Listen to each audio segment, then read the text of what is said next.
Thank you, Lord, for this opportunity to gather together, to draw together, to catch the dew of heaven. If it be thy will, may the veil of heaven be drawn back and make your Ruach HaKodesh descend upon us so that we may know your presence. Lord, from thee comes all love. Lord, from thee comes all life. Lord, from thee comes all grace. So be it. Amen. Okay, topic of my presentation today, main topic is reincarnation. I noticed that the rabbi put in the title something like Kabbalah and Reincarnation, so I thought I have to follow the title, so I will try today to speak about reincarnation. What's that first word? Reincarnation. Reincarnation. And, to get reincarnation, we have to describe all model concerning creation of the world and creation of Kabbalistic worlds, spiritual worlds. And as you may know, all this description how God created universe and how it is arranged is really just speculation on various people. And many religions, of course, have different process of creation of the world. And even many, not only Jewish, different stream have a different view of how the world is arranged and how it was created.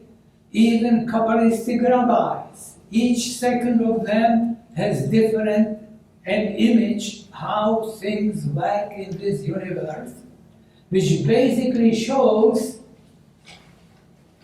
that we don't know, right? Everybody can make a best possible guess.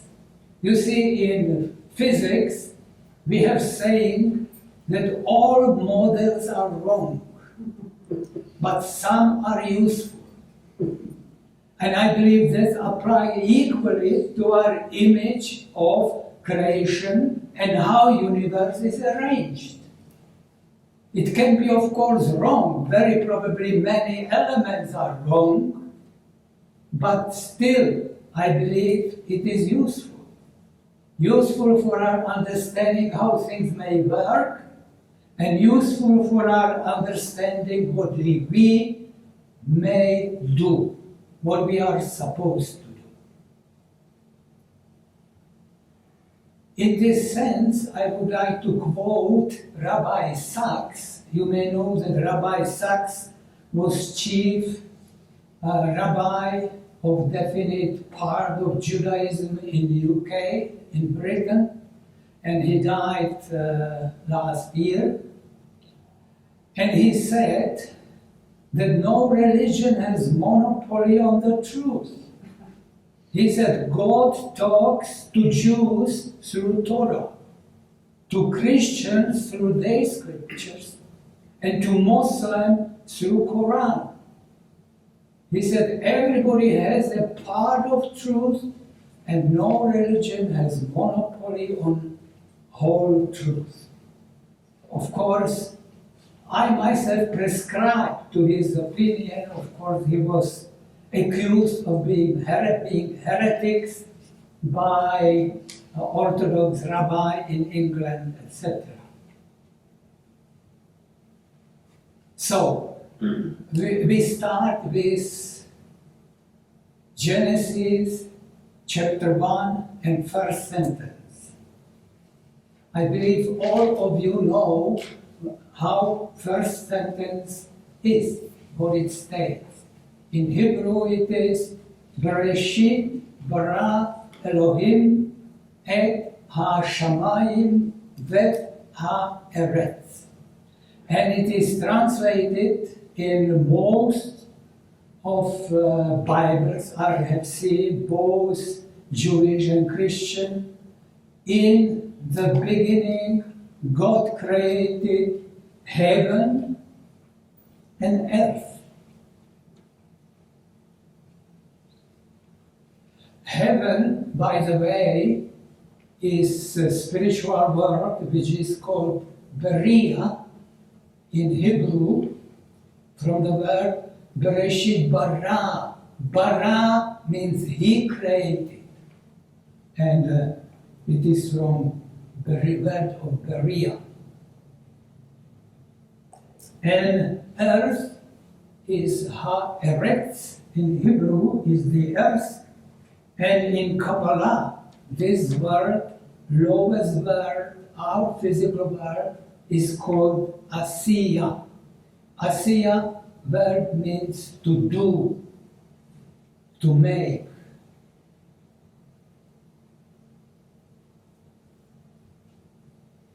Of course, Kabbalists, maybe let me tell you just that about this one sentence, there are probably at least 100 different papers published and put on internet, how to translate it and what it means. I will quote just one only, which is how it is translated by rabbis who wrote Zohar. Translation according to Zohar is, in a beginning, he created Elohim,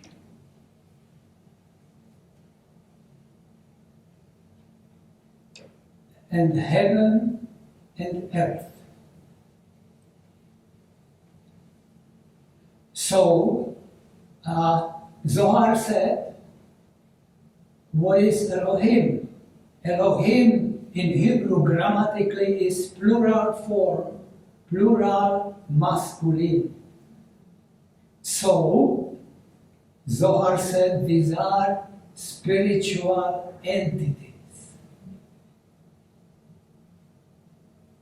And then when you read next few sentences, you read that Elohim said, let there be light, and there was light.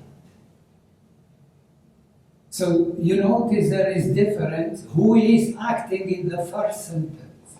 First sentence said, in a beginning he created Elohim, etc.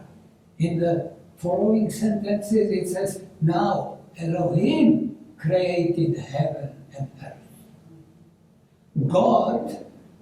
God really in Kabbalah is called Ein Sof. Ein means, it is negative statement, means there is none. There is none. And Sof is the end. So Ein Sof means it is someone without end. Someone infinite in space and infinite in time. And according to Kabbalists, we really cannot learn anything about Ein Sof.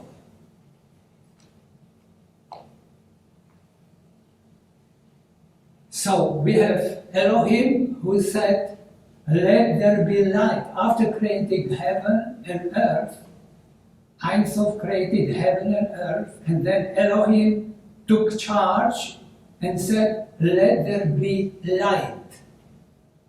And light, according to Zohar, means God's energy, God's love. Energy giving life to everything which exists. Let there be light means let this energy propagate from earth, not from earth, from heaven to earth. So let there be light does not mean really, Kabbalistically, bunch of photons coming from sun, coming from electric bulbs, but let there be light means let this God's energy propagate from heaven toward the earth and give life and existence really to everything what exists.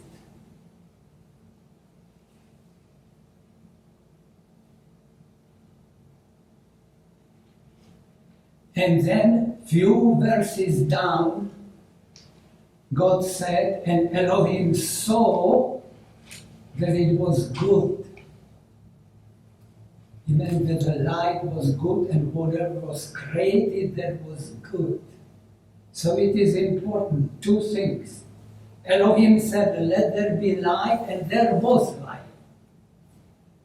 Many Kabbalists say he created by speech, by words. He said, let there be light, and just by this sound, let there be light. Light immediately occurred. So there's one thing that he created by sound, by words. And the second important thing is that he said, and it was good. So what was created on the first day was basically evaluated as good by Elohim.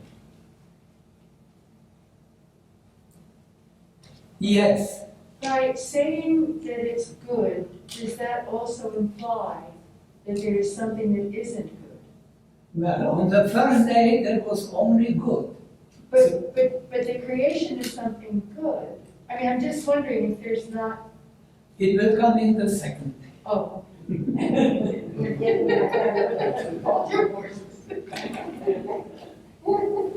Okay.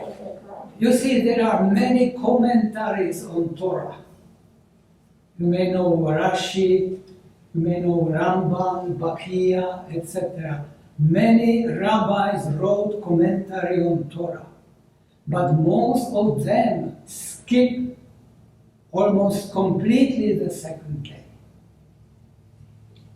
If they describe second day, it is very brief, 1 or 2 sentences.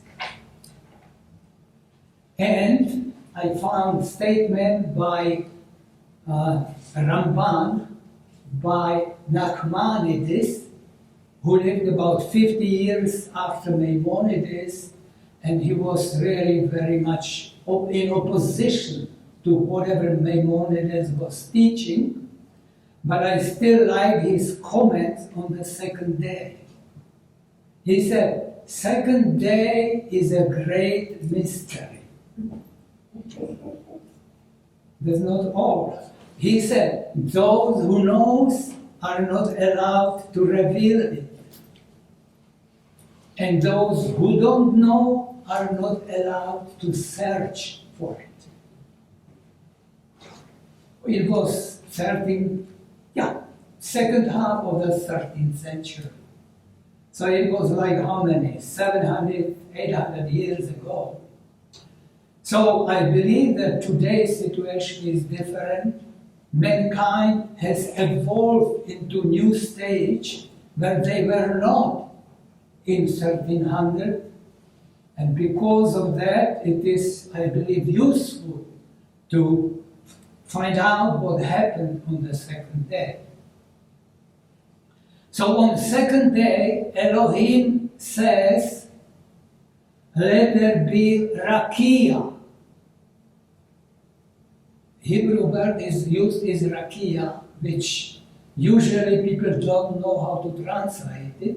They translate it usually as firmament, whatever it is, but some rabbi keep it in Hebrew that God said, let there be rakia, without trying to translate what rakia is.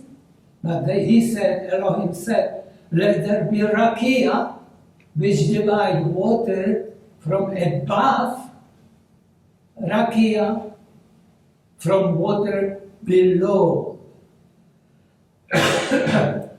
below rakia. So, water is sometimes mean truth, wisdom. Torah, for example, is called water. So there are divine wisdom of heaven above Rakia from wisdom on the earth. Before that, after first day, you notice we have direct connection between heaven and earth. There is nothing in between. So the light which was created on the first day can easily penetrate up to the earth and give people wisdom which is above. But now, Elohim said, let there be rakia, which separate the waters. So let me put it like here.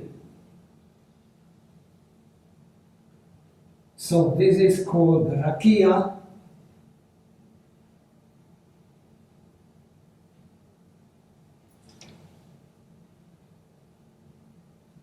So it is kind of another spiritual world put in between the earth and between the heaven.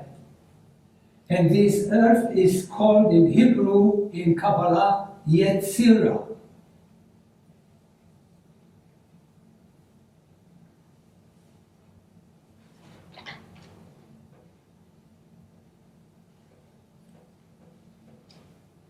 Yetzirah.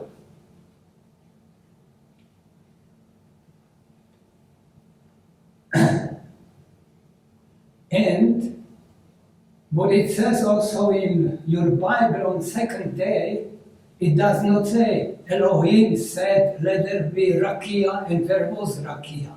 No. It says Elohim said, let there be rakia, and he made rakia. So this creation by the sound, by speech, does not work on the second day. And he had to make it. He has to make additional effort to make this rakia. So that's one difference comparing to first day. On the first day, Elohim said, let there be light, and there was light. On second day, he said, let there be rakia, and he looked around, and there was no rakia, so he had to put additional work, and he made rakia. So, heaven and earth now got separated. There is no direct contact between divine and between man. There is rakia in between. Is that like one of the veils? Well, that's obscuration partially, yes. It's not, you can call it veil. Basically, it's something which interferes, right? Now, there is a rabbi called Joseph Gikatila. He also lived in the 13th century. He probably was one of co-authors of Zohar. And Gikatila says, you have to know that there is no empty space between earth and heaven. He said all this space is filled by demons and by angels. We talked about this last time, that every good deed, good speech, good thought create an angel in the world of Yetzirah. And similarly, every evil thought, evil deed or speech create a demon in the world of Yetzirah. And we said that these demons and angels which are in Yetzirah, they affect back people living on the earth. If you have some intention to do good deed, these angels will support you. They will enhance your thought about doing that deed. They will induce you to make action and to do it. But similarly, if you have in mind to do something evil, these demons will again encourage you to go ahead and do it. And our thoughts are not free, right? They create change in higher spiritual world. So whole universe is not really like static, like a statue. Whole universe is something which is continuously evolving and responding either to good intention of people on the earth or bad intention of people on the earth. Whether you like it or not, each of us is responsible for creating both the angels and demons. And then depending on our state of consciousness, they encourage us to do good or to do evil. So whatever is happening on the earth is not some thought of God that He should somehow stir up the things. It is a result of our thinking, on our talking, and on our deeds.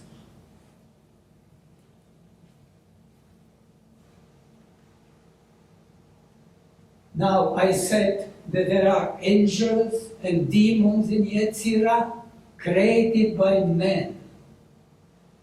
But it is also believed that God created some of the angels at the beginning of creation.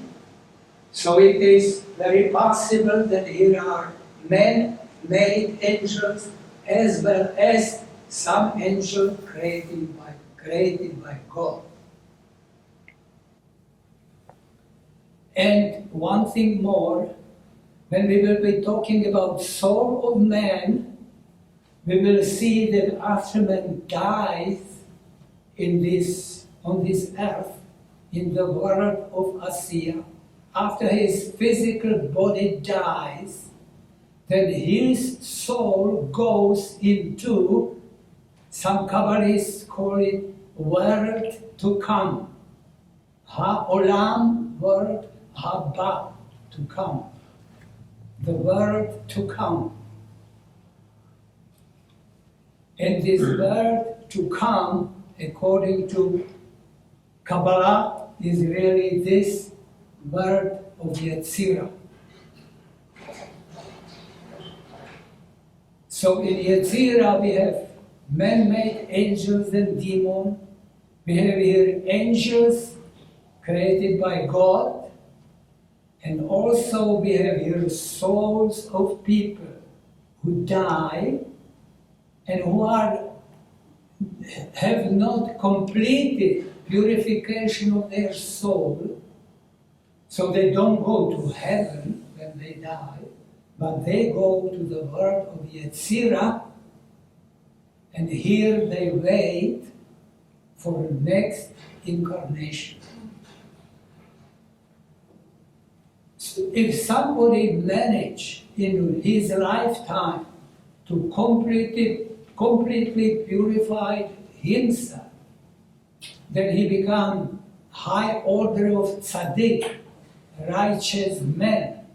If he completely remove all negative features of his character, when he dies, he will go to heaven, to Berea. But most of us are unable to accomplish it in this incarnation. Because of that, we are given by God opportunity. Our soul goes into Yetzirah when we die, and we are given opportunity to go back to earth, to live in different body, become kind of different person, and we have another lifetime opportunity to improve ourselves and go again either to Yetzirah or to heaven. Now, this world of Yetzirah has many different levels. Depending on the quality of the soul, depending how people live in this life, they go either to lowest level or to higher and higher and higher. The highest level of Yetzirah is called Garden of Eden. But second, lower Garden of Eden. So it is garden, I will just like G for garden, and Eden, lower Garden of Eden, according to Kabbalah. If you are not very good, life it goes to lower and lower level, and lowest level is called Gehinnom or hell.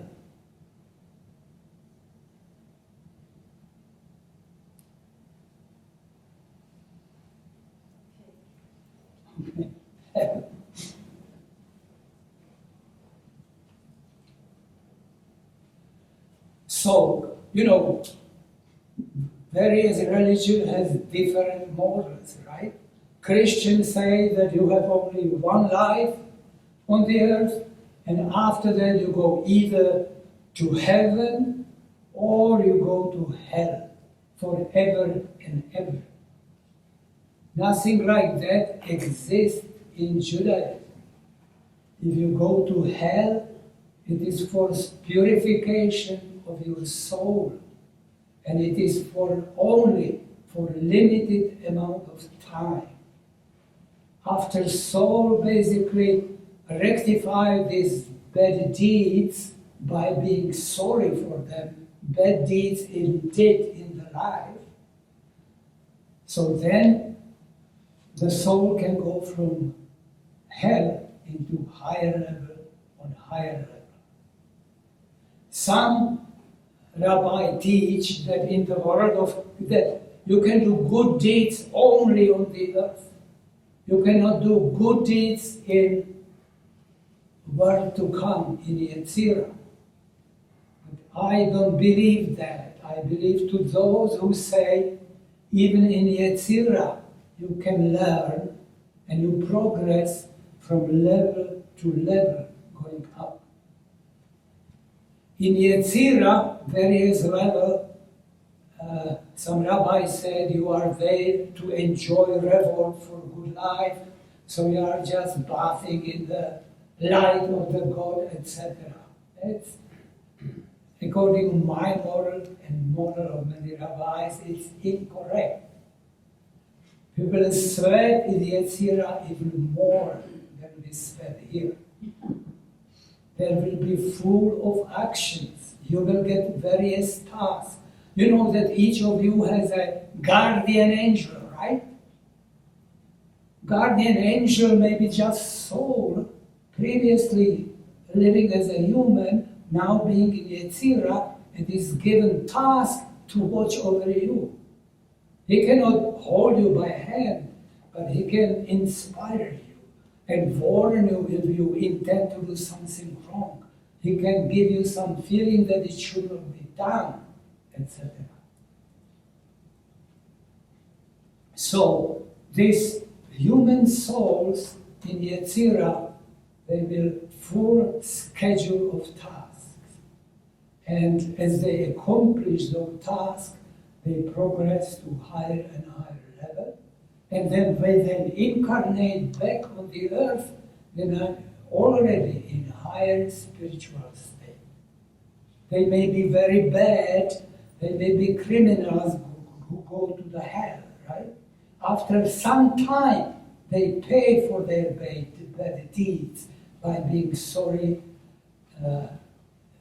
making teshuvah really in Yetzirah, and by that they progress to higher and higher level, get various tasks to help people and animal and everything on the earth, And by doing that, they progress to higher and higher level. And then, when they are incarnated back on the earth, they are already kind of better people. You have a question? Yeah, I do. I'm a little confused. There's two forms of earth. There's Asiya and there's Yetzirah. The Yetzirah has human beings as well as human beings who have died and become souls who have an opportunity to take the elevator. What happens to the human beings that incarnate in Asiya? I'm sorry, there are no human beings incarnated in Yetzirah. Okay, so it's There almost like are a only purgatory. souls. Okay, so it's When like a human purgatory. beings die, they go to the earth, body go to the earth and decays after a while, Yeah. and their soul goes into Yetzirah. Okay, So in Yetzirah there are no human beings, there are only human souls soul. of people who live on the earth. Okay. And guardian angel. And guardian angel. And demons. Yes. Yeah, it's crowded. If you work your way up to the Garden of Eden, you might want to stay there. I said it is Garden of Eden, Yeah. lower Garden of Eden. Are there two? And here- Lower and higher. In Berea is again Garden of Eden, upper. Oh, okay. So you wouldn't want to stay there. Here you still don't want to stay, you Don't want to still stay. incarnate and become still a little bit better until you go to Yeah. And by the way, when God created universe, also He created souls of all people who ever lived or ever will be living on the earth. He created souls, and these souls are here in upper Garden of Eden. There are individual souls, and they are waiting here to be incarnated on the earth, to get experience and eventually return to upper Garden of Eden now as fully realized souls who came with their own free will back to the highest heaven. Souls were created here, but when they were created, they were like little kids, basically.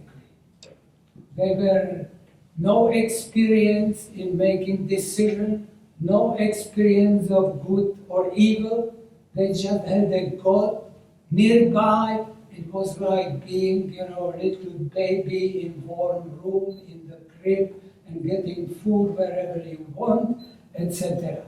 But now they return as fully mature souls who made their own decision step by step to get back to complete purity. Does that have a relationship to the idea of the Bodhisattva? Between what? Does it have a relationship with the idea of the Bodhisattva in Buddhism? Well, if you go to most general terms, then all religions are very, very similar. So whether it is, in Buddhism, I believe soul when first die, then that goes to Bardos, right? And Bardos is really Yetzirah. And all Buddhist training is how to get in proper place in Yetzirah. They live basically being trained during the life, then they get to proper level, proper Bardos, proper level of Yetzirah before they get again incarnated. So if you go to many esoteric groups, etc., like Freemasons or Rosicrucian, etc., you will find very similar scheme, maybe with different levels, etc. But I think these three lower levels lower levels, which I am treating here, are simplest description. Really, in Kabbalah, we have two more words, right? We have Absolute, which is above, and some Kabbalists have even a fifth spiritual word above, which is called Adam Kadmon, or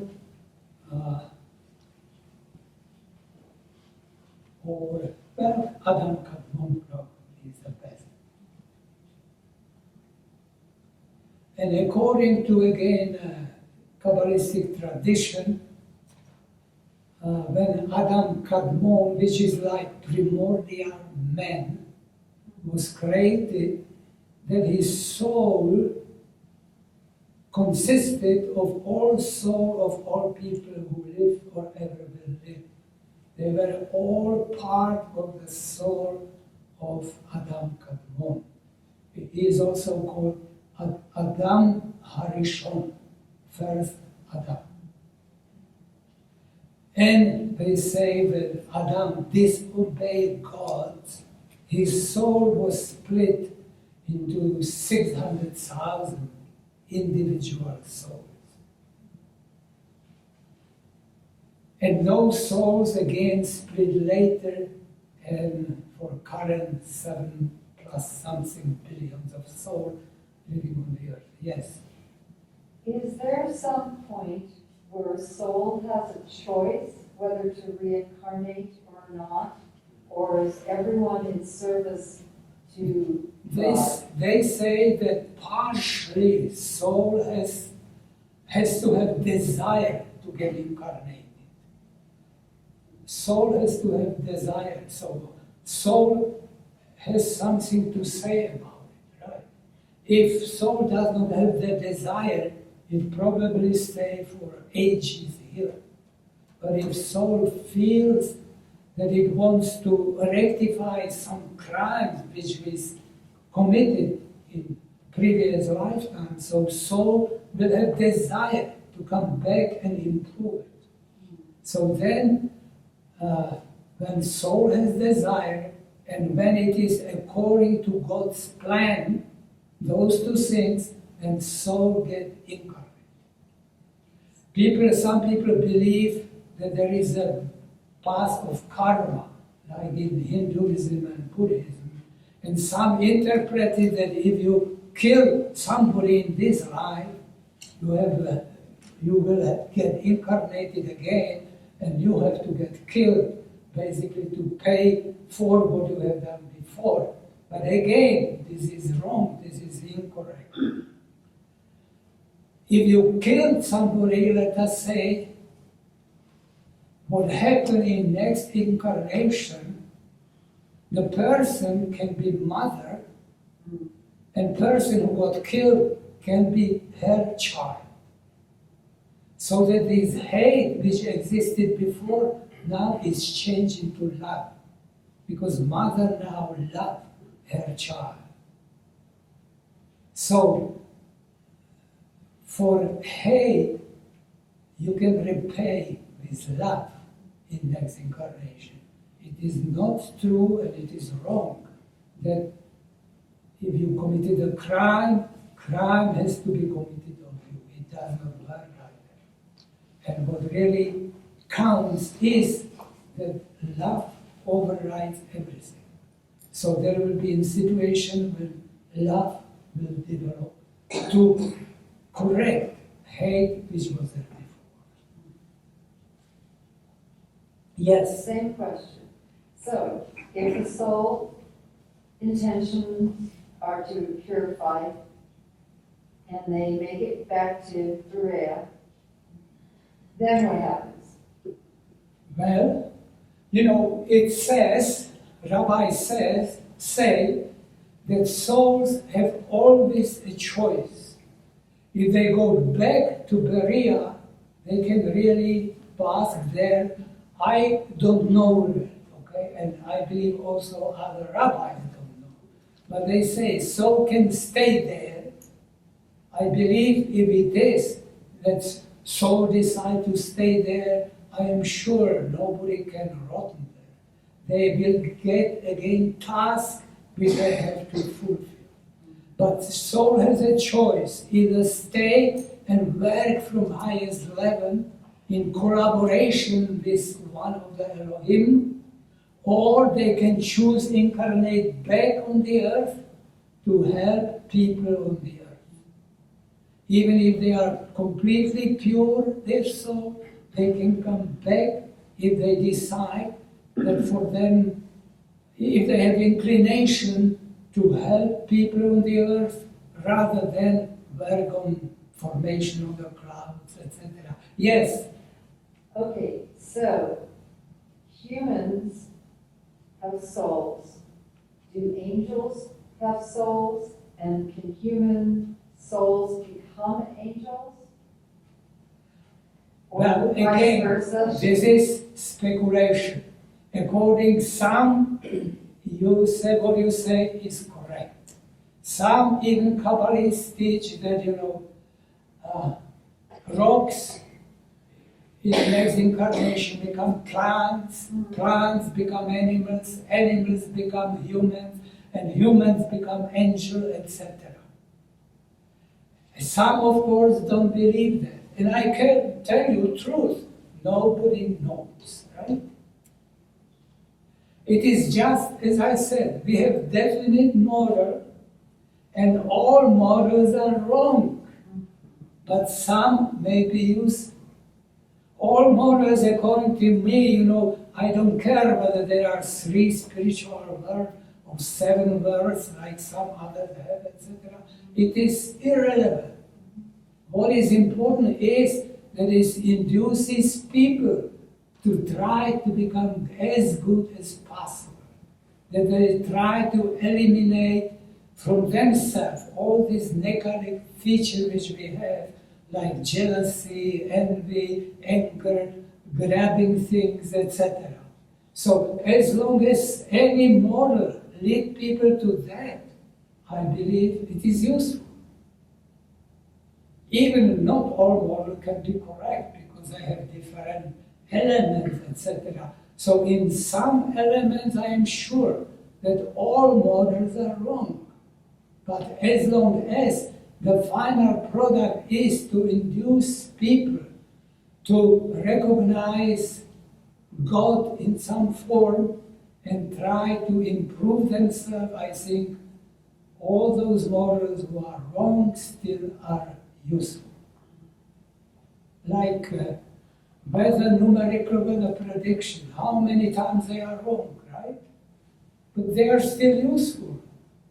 Because on average, they are almost correct.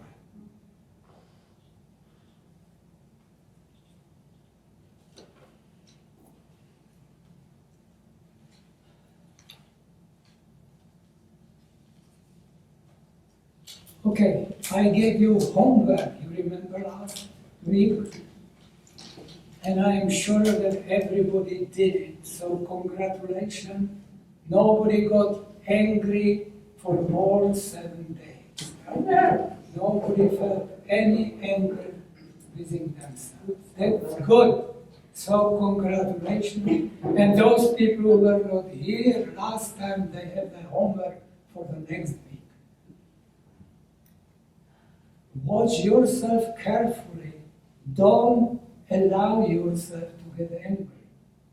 If you see that you are coming close to your stage when you become angry, just stop. Whatever you are doing, whatever you are thinking, just stop. And you can, if you want, you can read some psalm, or you can make short prayer to God, then He helps you to control your anger, etc. Even sitting down and counting slowly to 10 is very helpful. Yes? I didn't find I got angry per se, but I found there were lots of different descriptions of what getting towards anger was for me as I watched it. And mostly what came up for me was disappointment. I was disappointed in how people were driving. Or, and I suppose that's a form of anger. No, that's just beginning. So I I found that there were things like disappointment and concern about certain behaviors of mine and others. It wasn't really anger, but there were lots of levels that I really noticed. That's the beginning of anger. Basically, you find something that somebody is doing something which is opposite what you think should be done. In driving or etc., it is a small thing, right? But we may get involved in bigger movement and we see something how it should be done and we get angry because of that. Rabbis say it comes partially from proud. Your pride, from pride, right? You are proud, you believe that you know better than the other people who did something wrong. Eventually you believe that you know better than God. If something big happened which you disapprove. So it says that you put yourself on the place of God. Then you decide how things should be done. And they say, so learning to be humble. Always admit that you may be wrong in any situation. That person who cut off you in driving, maybe they are taking their wife to hospital in emergency. You really don't know. So the point is just, if somebody cut before you, just think, I am so glad, I am so happy that he did it safely. Nothing happened to him, nothing happened to me. Rather than thinking, oh, this rascal, what he has done.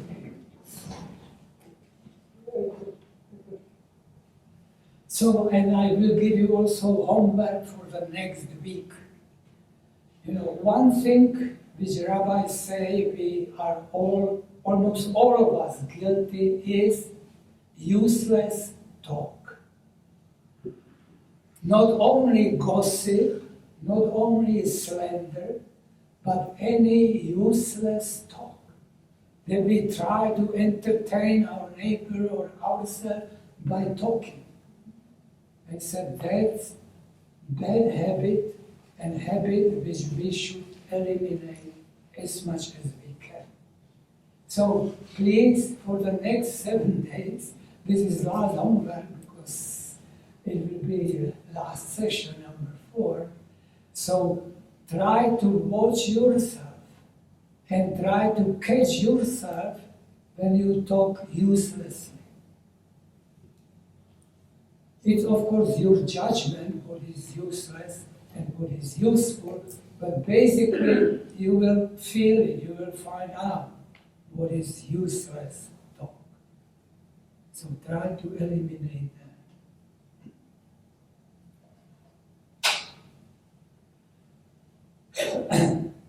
And last time we did short meditation, you remember? And you were also supposed to do this Yud He meditation. And I said at least 2 minutes each day. 2 minutes, everybody has a time to spend 2 minutes. That letter Yud in Hebrew, letter He, letter Vav, and again letter He. And we did it, you know, that you whisper for yourself or say it gently just for yourself, and you imagine the letter, how it is written, inside of your forehead. So this kind of visualization training. Yes? I know this might sound silly, but it wasn't to me. I couldn't decide if it was going this way or this way, the letters on my forehead. Do you know whether I was looking at it or I was... looking through them, right? Yeah, and I found that a little confusing. I wasn't sure how to handle that. Well, I think both ways it doesn't work. It I think it does, really does not matter. The point is just to think those words, because it's the, tetragrammaton, name of the God. And practice is just visualization to be able to translate for yourself some images, to put them within you and keep them. And you can do it in your forehead, you can do it after that in your heart as well. So we will do it just for probably 50 seconds, okay, together.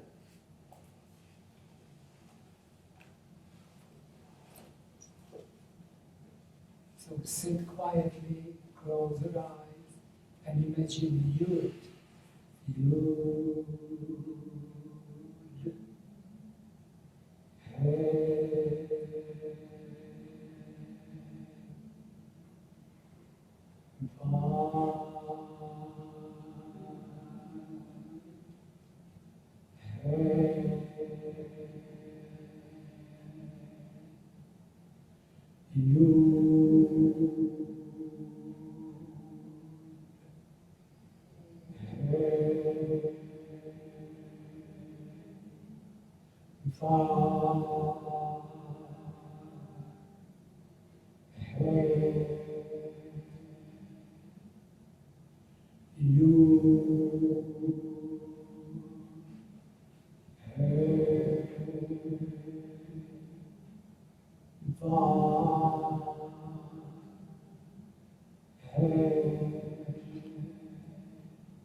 Okay, thank you. It was almost 2 minutes. Congratulations.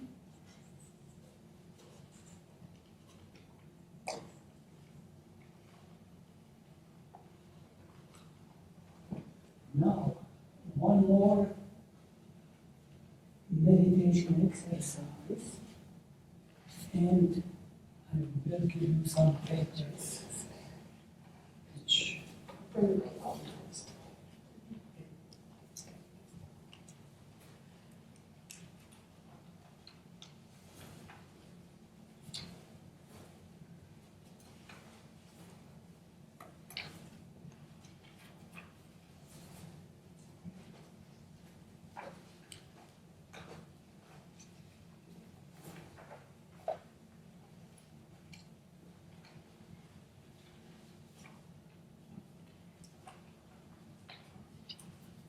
Now, you don't have to look into all pages right now.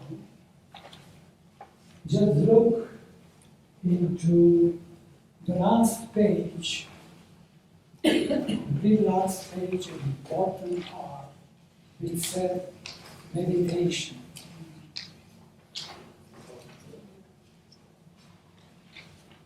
You see that last page, a complete end.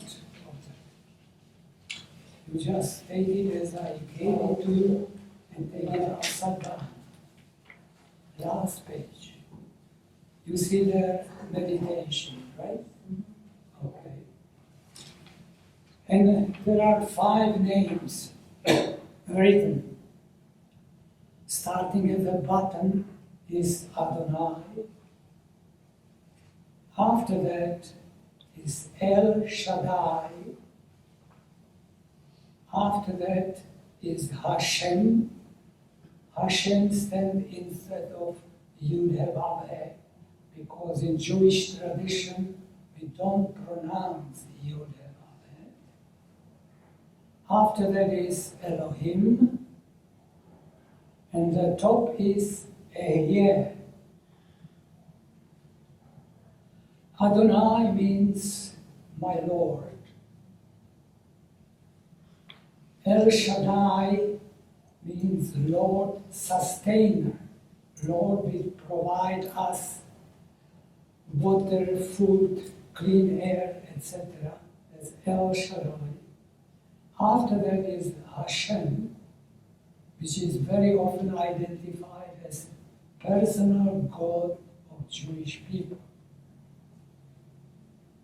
Elohim, we know Elohim is builder of the world, builder of the creation.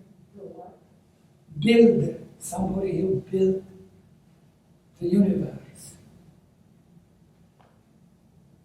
And Ehyeh means I will be what I will be, right? When Moses asked God, what should I tell to Hebrews when they ask me who sent me? When Moses talked to burning bush, God tells him, Ehyeh Asher Ehyeh, which means I will be what I will be.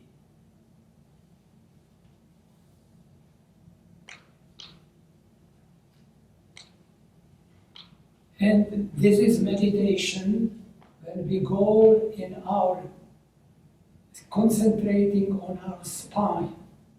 We start with the lowest point of the spine and say Adonai, Adonai, Adonai. Then we concentrate on the spine behind our stomach and say El Shaddai, El Shaddai, El Shaddai. Then we go up roughly behind our heart and we say Hashem, Hashem, Hashem. After that, we go to our throat and say Elohim, Elohim, Elohim. And then we go to our forehead or top of the head and say Ehyeh, Ehyeh, Ehyeh. Okay, everybody understand how it is? So it is Adonai, El Shaddai, Hashem, Elohim, and Ehyeh. And we will do it again as meditation with closed eye. Concentrate on the spine and going up the spine. And at each point, we repeat the name 3 times. So we start, okay? Sit quietly and let us start. Adonai, Adonai, Adonai. El Shaddai, El Shaddai, El Shaddai. Hashem, Hashem, Hashem. Elohim, Elohim, Elohim. Ehyeh, Ehyeh, Ehyeh. And start again from the below. Adonai, Adonai, Adonai. El Shaddai, El Shaddai, El Shaddai. Hashem, Hashem, Hashem. Elohim, Elohim, Elohim. Ehyeh, Ehyeh, Ehyeh. Adonai, Adonai, Adonai. El Shaddai, El Shaddai, El Shaddai. Hashem, Hashem, Hashem. Elohim, Elohim, Elohim. Ehyeh, Ehyeh, Ehyeh. And once more silently, you repeat once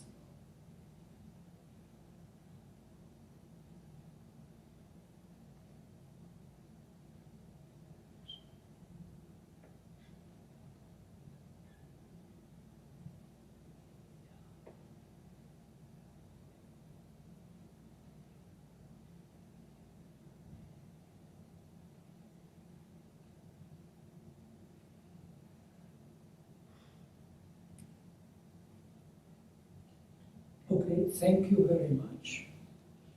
And your second part of homework is again to do meditation each day at least 2 minutes. Okay? And you don't have to do both. You try first one, you try the second one, and which one will feel more pleasant to you. That's what you stick with. Rabbi say each meditation should be done for 40 days before you can really experience effect of that meditation on you. Yes? How many times did we go through this? How many times you go through? But at least 3 times, but make it at least 2 minutes. At least 3 times. Well, you do it 3 times each time when you go up, but how many repeats? 3. 3 times and 3 names each, and 3 times all 5 of them.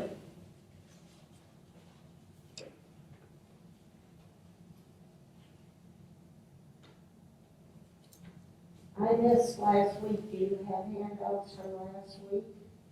Hmm? Do you have handouts from last week?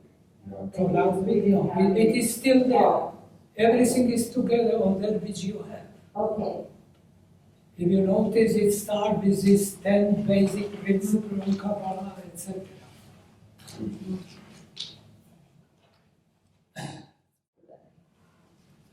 So, you probably all know that the reincarnation is not invention of Jewish rabbis.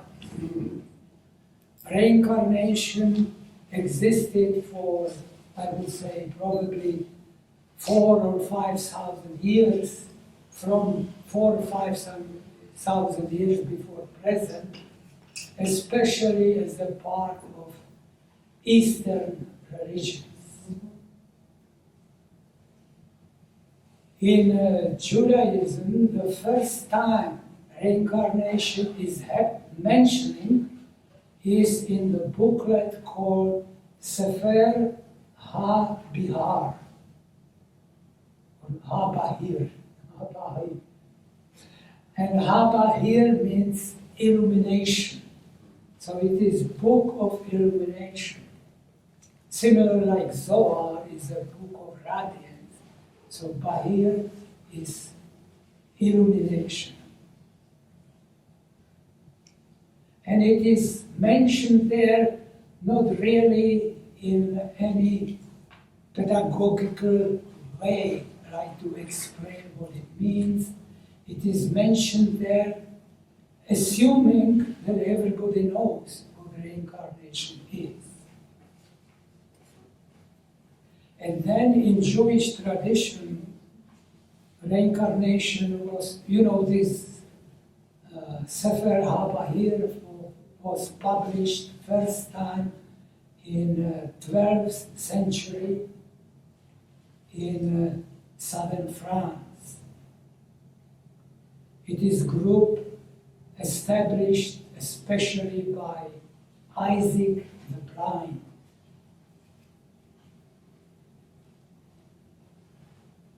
And surprising, and then later it was worked out very much by Moshe Cordovero in Safed in 16th century, and especially by Isaac Luria.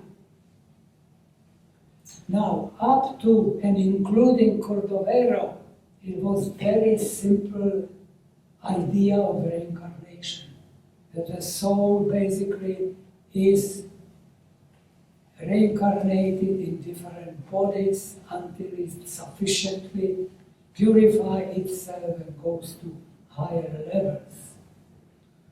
But Isaac Luria made it really, change it into very complicated science. Something can be reincarnated over and over again. Yes, that we are here for.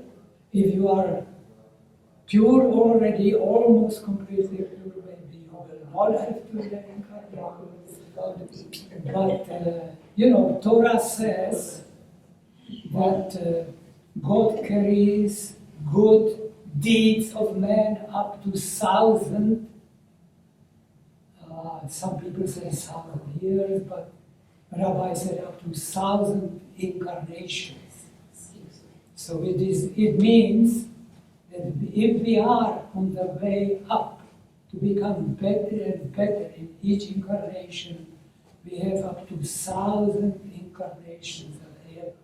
1,000 really does not mean exactly 1,000 means just large number, as many as you will need. On the other hand, it also said in Torah that transgressions of fathers are carried to the third and fourth. And that's all what Torah says, and Rabbi interpolated into third and fourth generation. In translation to English, you will find that it is carried to third and fourth generation.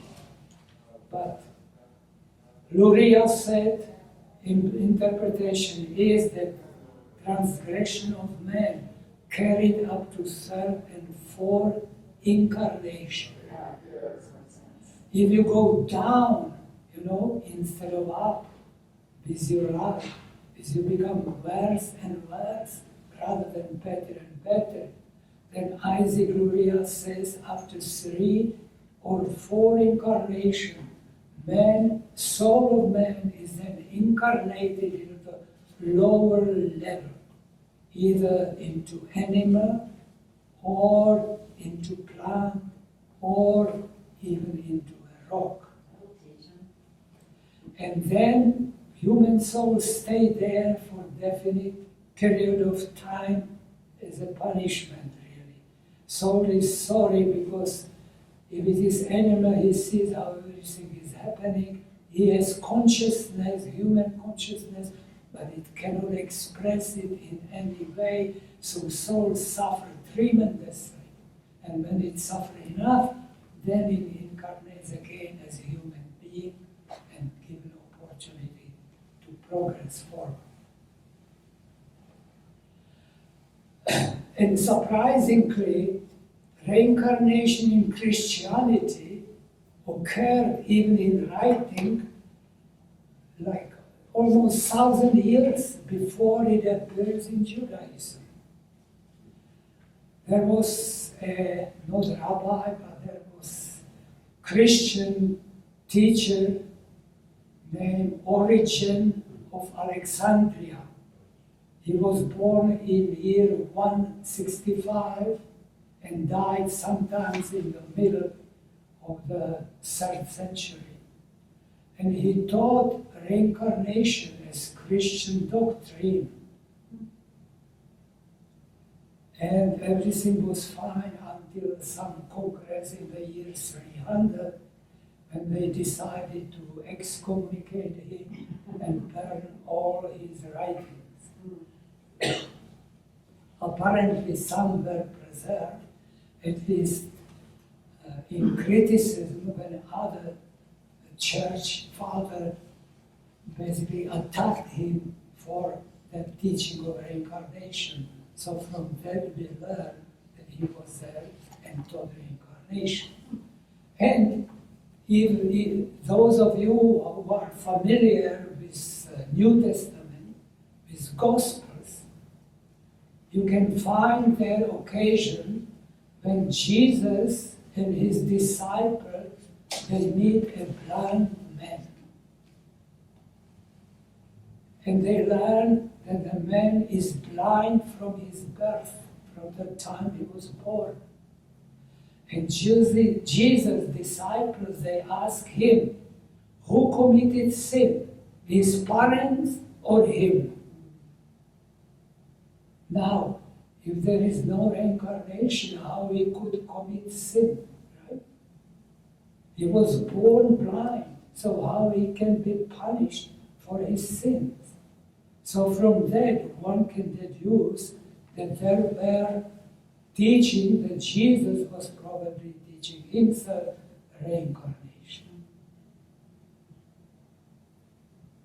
Of course, before Christianity and before Judaism, it was Plato, like 500 years BC in Greece, who was teaching reincarnation. And before them, even 100 years earlier, it was Pythagoras.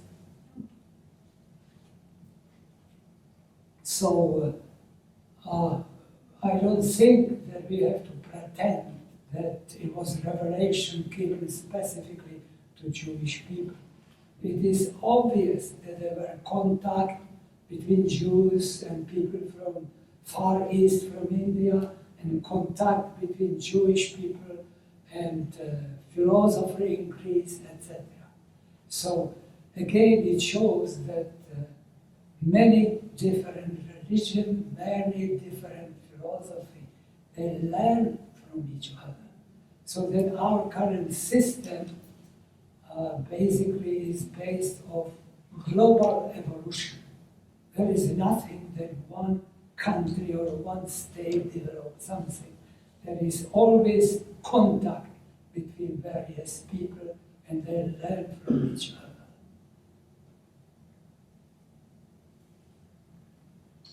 Yes? I'm just thinking, after the church suppressed Origen's ideas, the Catholic Church at least, I don't know if the Protestants think the same thing, they substituted purgatory, which has a kind of similarity to that.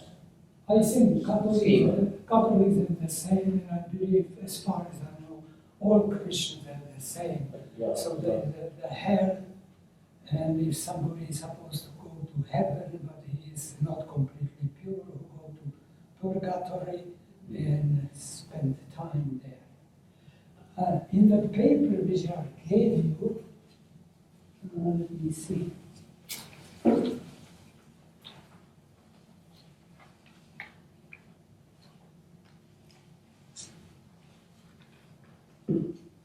You see on the second sheet of paper, in the first page, there is something with the early mystics.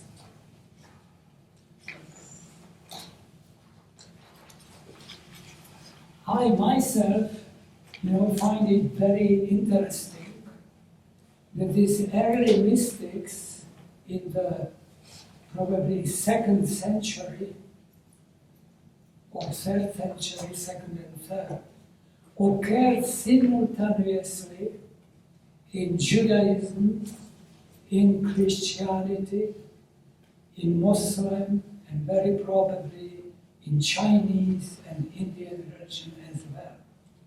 So it looks like that at that time God somehow upset with mankind, what mankind was doing, and he sent high souls, to all continents at the same time, roughly. You see, Yochanan ben Zakkai, it happened, he was leader of Pharisees in Jerusalem during the time of siege of Jerusalem and destruction of the temple. You know that about 2 weeks ago we had this Tesha B'Av, right? It was crying basically on destruction of Jewish first temple and second temple, which both supposed happen on the 9th day of the month of Av,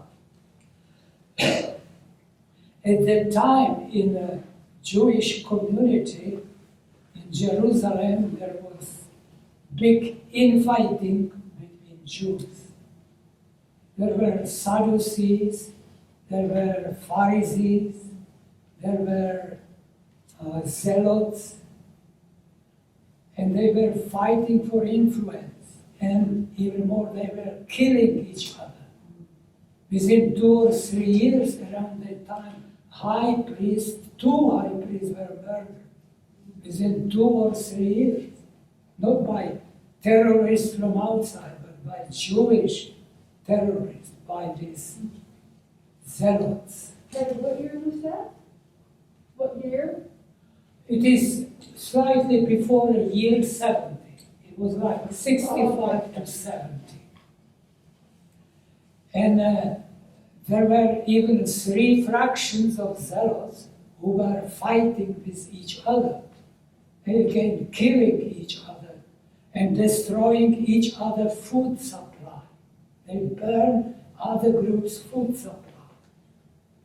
And this Yohanan ben Zakkai, he was leader of Pharisees, but Pharisees lost completely to Zealots. Zealots were in charge. And Ben Zakkai, he advocated basically negotiation with Romans and established some agreement, some peace, etc. And he wanted, basically, he escaped from Jerusalem. Jerusalem had 3 different walls around it, and all exits were guarded by zealots. And they don't let anybody to escape from Jerusalem. Everybody was supposed to stay and fight. So Ben Zakkai pretended, and his friends pretended he died. Then put him into some box and carried the box to outside Jerusalem to bury him. So that's how he got out of Jerusalem. And he went to Romans. Vespasian was general who did siege of Rome. And this Ben Zakkai, he told Vespasian that he will be Caesar, he will be emperor soon. And really, within short time, Caesar died, whoever was Caesar, and Vespasian became Caesar, emperor of Rome. And because of that, he had very high regard for Yohanan ben Zakkai. So Zakkai went to him and said, look, you are destroying everything, all Jerusalem, you destroyed our temple. Just, he said, give me one city, give me, I forgot now what was the name of this city. Yavne. Give me Yavne and Jewish rabbis. And Caesar agreed with that. So Sanhedrin was transferred to Yavne, which is in area where is Tel Aviv today. And the Jews basically, it is said that because Yohanan Zakkai at that time, he saved Torah, he saved Jewish scholars, he saved Sanhedrin, so basically that Jewish culture basically survived in spite of Jerusalem being destroyed. Would Yavna be Jaffa? No. Jaffa is different, much more north. Yavne was just basically Tel Aviv today, by the sea. So is Jaffa. Yeah, but that's. No, Jaffa is about 150 miles north.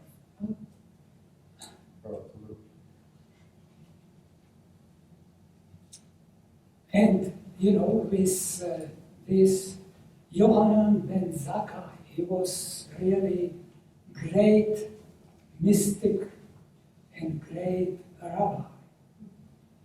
I mentioned, I believe, 2 weeks ago in the first lecture, this Eliezer HaGadol, who was excommunicated. Somebody remembers the story? No. Okay. Sanhedrin in Yavne was discussing when a stove, an oven becomes clean, when it is contaminated.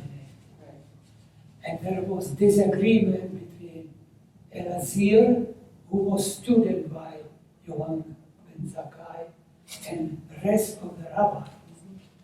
And basically they decided to excommunicate Elazir from Jewish community in spite of the many signs of heaven were testifying in his behalf.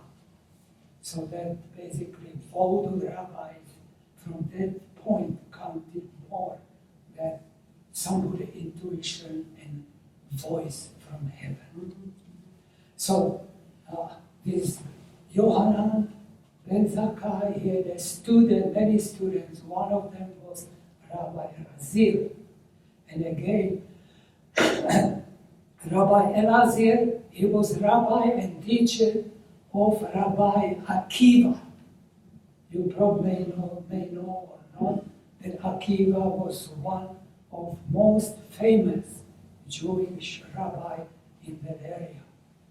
And student of Rabbi Akiva was Shimon Bar Yochai, who, according to tradition, wrote Zohar. So I just wanted to point out how everything goes together. And you have there examples, you know, of Jewish mystic at that time, and etc. I think it's 8 o'clock now, so I